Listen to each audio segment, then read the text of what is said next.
రోజు చూసే అమ్మే కానీ ఇవాళేమో నాకంటే ఇంకా ఇంకా అందంగా కనిపిస్తుంది అమ్మ.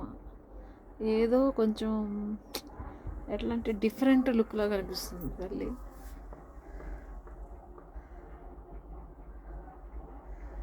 అసలు ఎందుకో చాలా అందంగా ఉంది.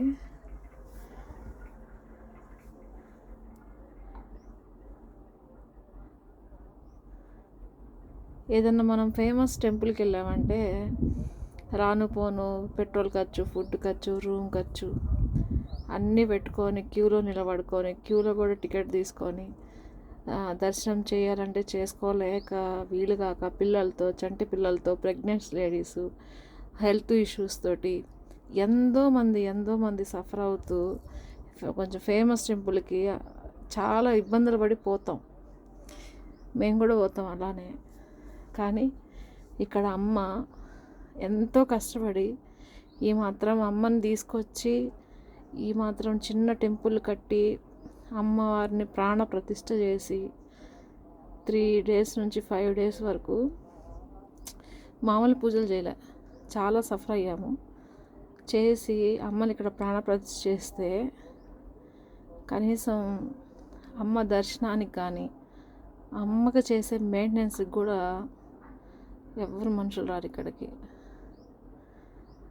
అసలు ఒక్కోసారి నేను అడుగుతా తల్లిని, ఎందుకమ్మా నువ్వు అనుకోంది ఇక్కడికి రావు కదా, ఇక్కడికి ఎలా నా కోసం వచ్చావా, నువ్వు రావాలనుకుని వచ్చావా, నా వల్ల నువ్వేమైనా ఇబ్బంది పడుతున్నావా ఇక్కడ అని చాలా బాధ అనిపిస్తుంది. కానీ ఈ వీడియోస్ ద్వారా అయినా చిన్న ఫొటోస్ ద్వారా అయినా అమ్మని చూడ్డానికి రాని వాళ్ళ కోసం లేదా తెలియక రాని వాళ్ళ కోసం, వస్తాము అనుకోని వీలుగానే రాని వాళ్ళ కోసం తీయాలనిపించింది.